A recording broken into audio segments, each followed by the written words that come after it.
Bonjour, salut à tous. On va revenir sur la journée d'aujourd'hui et parler principalement des order blocks. Mais on va juste regarder un tout petit peu le contexte avant.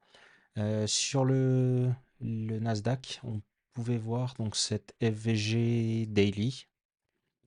Et ce qu'on a pu voir, c'est qu'on a clôturé en dessous. Et pour moi, ça a été un signe à ce moment-là de dire il est peu probable qu'on continue d'utiliser pour être bullish, surtout avec ce momentum qui continue, la clôture du jour précédent sous le jour d'avant. Donc pour moi, c'est déjà un signe de continuation baissière. Et ce FVG là qui n'était donc pas respecté. Je vais juste enlever ça. On va tout de suite descendre en 1 minute pour parler de mon billet, enfin de mon trade de la journée. Et du coup parler order block. Donc en se basant toujours sur le modèle 2022, qu'est-ce qu'on voit? On voit qu'à l'ouverture, on a eu à 9h30, donc 9h30, pardon, le prix qui a commencé à partir à la hausse, qui s'est vite étouffé, a commencé à repartir à la baisse. Donc il y avait peut-être des possibilités de trader en M15 là-dedans, mais j'ai pas vu quelque chose qui m'intéressait.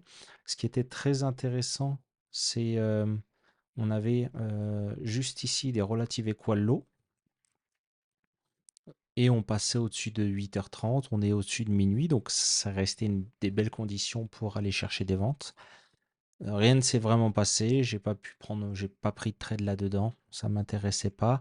Et on voit, qu'est-ce qu'on voit? On commence la session, on engage pendant la macro de 10 heures la buy side liquidity. Et alors là, qu'est-ce qu'on cherche après avoir pris une buy side liquidity en plus en heure de macro? Donc on aligne quand même deux bonnes choses, sachant qu'on était bearish dans le billet. On a notre MSS et ce que je n'aime pas pour ma part, c'est rentrer de manière agressive sur ce FVG parce qu'il est peut être probable que ce soit une reprise de liquidité pour continuer un mouvement haussier. Surtout que 9h46 sont purgés de la sell side et on met beaucoup de momentum. Cependant, ici, on a eu vraiment un SMT divergence. L'IS ne venait pas chercher le high précédent du pré-market. Et le prix est venu nous faire ce deuxième cassure de structure avec un FVG. Et pour moi, donc, en cherchant toujours mes ventes, je n'aime pas rentrer lorsque j'ai des grands FVG comme ça parce qu'il va falloir faire un mouvement énorme pour aller chercher des RR descend. Et là, on voit bien que sur un mouvement comme ça, on arrive difficilement à avoir 2 R en allant chercher la sell side. Surtout que, vu que ce lot avait pris ce lot précédent, c'est techniquement un lot qui est en high résistance. Donc, dur à passer au travers, on va dire. Mais bon, peu importe.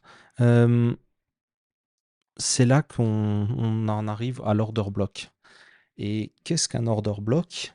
Ce que l'on apprend dans le mentorat 2016, un order block, c'est euh, les bougies en sens inverse qui vont prendre la liquidité. Donc pour schématiser ici, on a notre prise de liquidité, une deuxième prise de liquidité, et là, à partir du moment où on refait cette deuxième prise de liquidité, on sait que notre order block va commencer ici. Donc c'est toutes ces bougies-là qui vont former notre order block. Et on voit bien que le prix a respecté cet order block. Donc les premiers order blocks qu'on va trouver, c'est les order blocks qui sont en fait en extrémité d'un mouvement, qui sont représentés par ces bougies. Comme dit, pour moi, cet order block était trop gros pour moi pour rentrer une fois qu'on était passé en dessous et j'étais incertain du billet. Une fois qu'on a commencé à former une deuxième fois, là toujours un EVG beaucoup trop grand, et c'est là qu'on découvre les deuxièmes types d'order blocs où ça reste les mêmes order blocs, mais là où se forment les order blocs haute probabilité, c'est suite à une prise de liquidité. Et ce qu'on sait, c'est qu'en liquidité, il y a deux types. Il y a les liquidités externes, donc le haut des sessions, le haut de chaque swing, il y a de la liquidité. Mais il en est de même pour les FVG. Et c'est en découvrant un short de YouTube, sur YouTube, un jour de ICT, je ne tradais pas les order blocks parce que je n'arrivais pas à les faire fonctionner. Mes order blocks se faisaient tout le temps traverser. Enfin, j'arrivais pas à les comprendre. Pourquoi tel ou tel order block tenait et pas tel autre. jusqu'à ce que je découvre en fait que les order blocks sur un mouvement par exemple de distribution de prix, ceux qui allaient tenir ou ceux qui ont la plus haute probabilité de tenir, c'est l'exemple que l'on a ici en fait, c'est on a des bougies à l'inverse du mouvement baissier, donc on a une bougie verte dans ce cas-là, que l'on vient chercher en au-dessus et qu'on vient clôturer en dessous à travers cette bougie. Et cet order block ne se forme pas nulle part, il se forme juste en dessous d'un EVG et on voit qu'on passe au-dessus, on tape un EVG, on rejette. On ne vient même pas taper les 50% du EVG, le prix est repoussé à la vente. Et en plus de ça, au moment où on clôture en dessous, on voit qu'il y a un FVG qui s'est créé juste ici.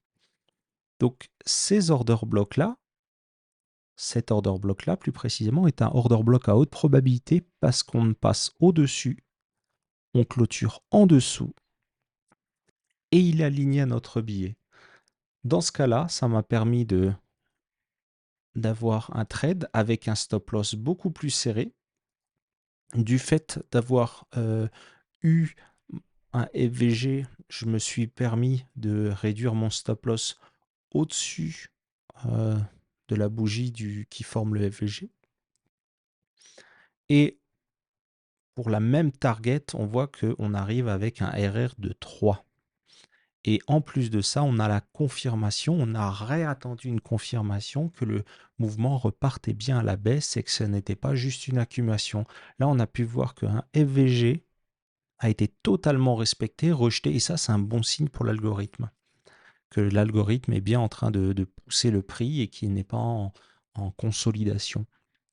Et ce qu'on peut voir ici, c'est que le prix, une fois après avoir tapé cela, on est en plein silver bullet, le prix il accélère et il descend jusqu'en bas.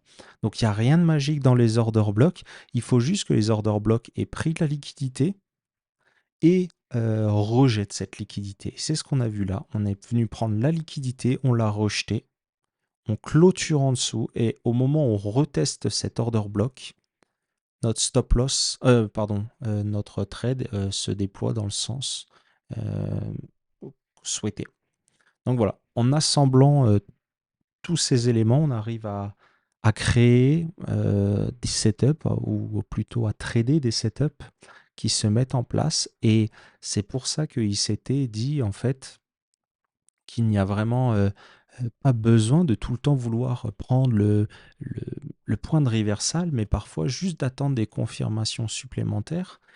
Et le gros avantage d'attendre des confirmations supplémentaires, c'est que cet order block est en réalité un propulsion block. Pourquoi? Parce qu'il venait taper dans un order block précédent et ça en fait un propulsion block. Et les propulsion blocks ont tendance à pousser très vite le prix. On voit qu'une fois que le prix tape dedans, il s'effondre. Et c'est beaucoup plus agréable à trader parce que très souvent, on a des petits stop loss et on a un trade qui part très rapidement dans le bon sens. Voilà. J'espère que c'était clair pour vous, cette petite revue de marché et cette explication des order blocks. Si c'est quelque chose que vous souhaitez, je pourrais essayer de faire des vidéos plus complètes sur les order blocks ou expliquer les concepts plus profondément. Mais voilà, n'hésitez pas à me laisser des commentaires pour me suggérer une prochaine vidéo ou alors pour me dire si cela vous plaît. Allez, bonne soirée à tous et puis à demain.